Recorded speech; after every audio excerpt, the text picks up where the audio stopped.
बेचने का मतलब ही क्या होता है? वही तो है ना, बेचना। बॉम्बे का कंट्रोल की बात करेंगे आगे चलकर, पूरी एकदम क्रोनोलॉजी पढ़ेंगे फिर से शुरू से 1600 से, पूरी क्रोनोलॉजी मैं बताने वाला हूं आपको। 1600 से शुरू करेंगे, 1857 की क्रांति तक खत्म करेंगे पूरी क्रोनोलॉजी, और वही क्रोनोलॉजी आपको एग्जाम में आएगा, 100% आएगा आपको एग्जाम। 1600, 62, 69, 1612, 1616, 1621, 1636, ऐसे करके क्रोनोलॉजी को हम लोग पढ़ेंगे और समझेंगे, है ना। तो बॉम्बे की बात आती है तो कहानी 1662 की है। ब्रिटिशर को बॉम्बे पसंद आया था, और बॉम्बे के साथ साथ में ब्रिटिशर को पोर्चुगीज की रानी भी, राजकुमारी भी पसंद था। बोला रानी के चक्कर में, है ना, दहेज तो कुछ चाहिए। जैसे भाई को क्या पसंद है? दहेज पसंद है। रानी बाद में, लड़की जो सेकेंडरी। जैसे हम लोग जाते हैं ना मॉल में खरीदने के लिए, हम लोग लोअर मिडिल क्लास वाले जो होते हैं वो क्या चाहते हैं? हम लोग जाते हैं कहाँ? कपड़ा खरीदने। तो पहले प्राइस देखते हैं, फिर उसके बाद कपड़े की क्वालिटी। यही नेचर है ना हमारा। तो पहले प्राइस, फिर भाई को पहले दहेज, उसके बाद जिंदा लड़की चाहिए, दहेज पहले। तो सुनो, तो वही बात है, इन्होंने व्यापार किया किससे? पोर्चुगीज से। कहा कि हम तो आपकी राजकुमारी से विवाह करेंगे। विवाह हुआ, लेकिन हमको दहेज चाहिए। तो दहेज क्या चाहिए? हम बॉम्बे चाहिए।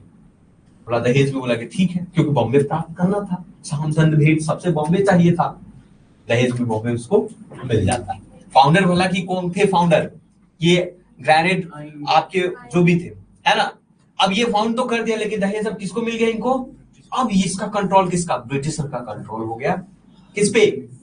बॉम्बे पर ब्रिटिश। अब सूरत भी उसके हाथ में, मद्रास भी है हाथ में, है कि नहीं? बॉम्बे भी हाथ में। अब एक जगह बाकी है मेन इंडिया का, और वो था, और जिसके हाथ में कलकत्ता, बंगाल, वो इस देश का राजा, जिसका मिर्जापुर, जिस पर शासन है, वही मिर्जापुर। देखा है ना, पूर्वांचल पर पूरा कब्जा मिर्जापुर। मिर्जापुर दो दिन के बाद, मिर्जापुर से ही गुजरती है ट्रॉपिक ऑफ कैंसर भी, है ना। Tropic, sorry, Indian standard time, IST।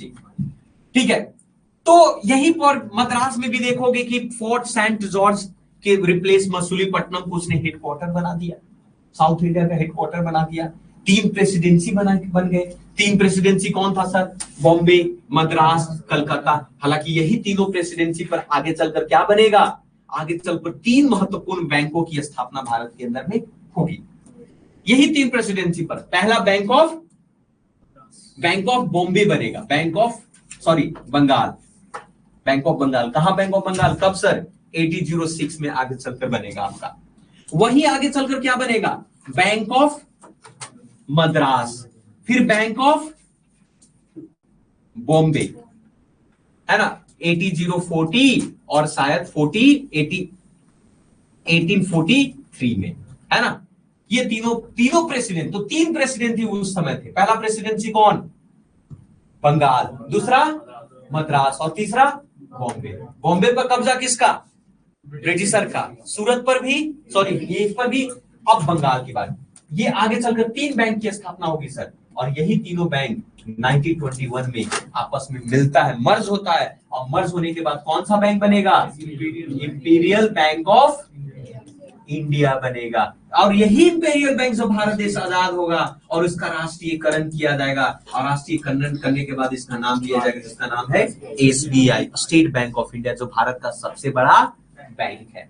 3 Bharat के सबसे बड़े बैंक है सर, एक SBI, दूसरा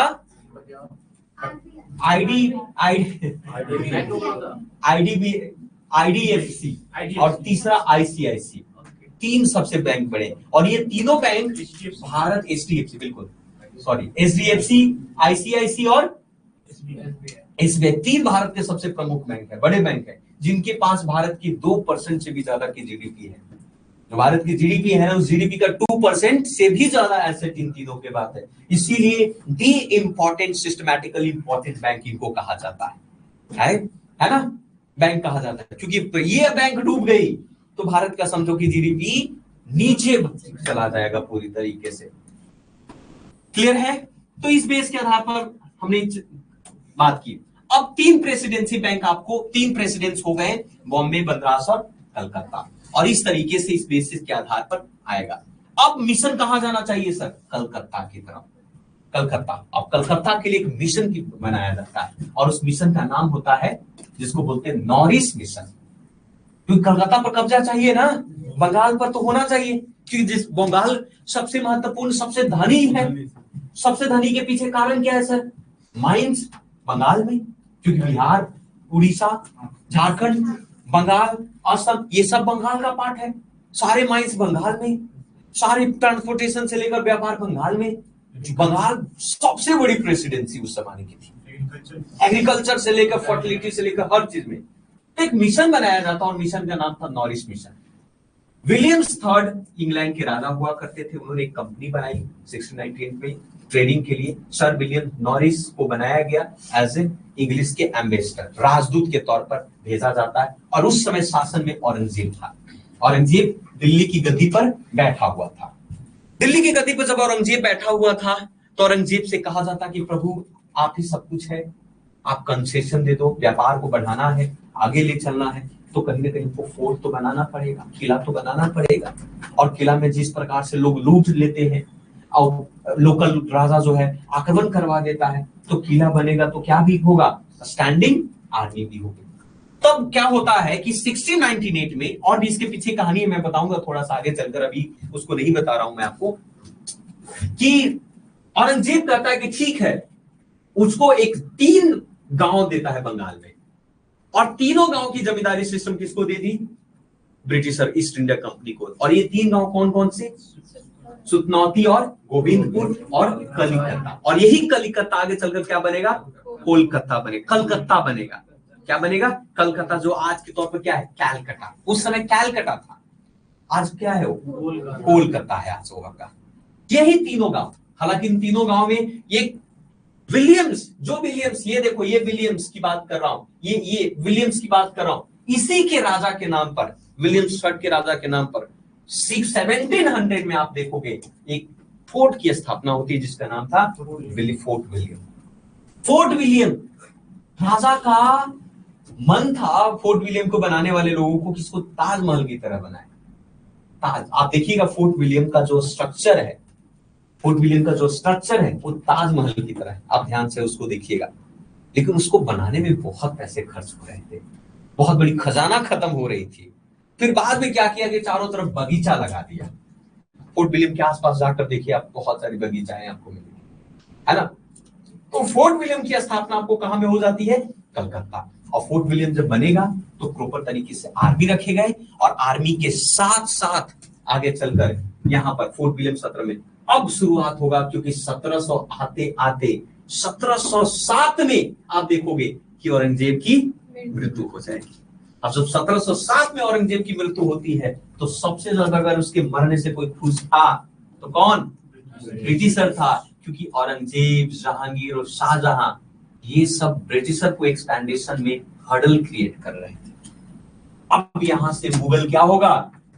टूटेगा, क्योंकि औरंगजेब के बाद औरंगजेब के जितने भी उत्तराधिकारी थे वो सारे वीक थे, कमजोर थे, चर्ची थे, गंजेड़ी थे, शराबी कर सकते, कोई रंगीला बादशाह है, इस तरीके के लोग थे जो योग्य नहीं थे। इसीलिए जब आप मुगल को पढ़िएगा, मुगल डिवाइडेड इन 2 पार्ट, एक मुगल पीरियड और दूसरा लेटर मुगल को आप पढ़ेंगे। क्लियर है कि नहीं? कहानी समझ में आया? अब अभी कुछ नहीं, अभी तो बहुत सारी है।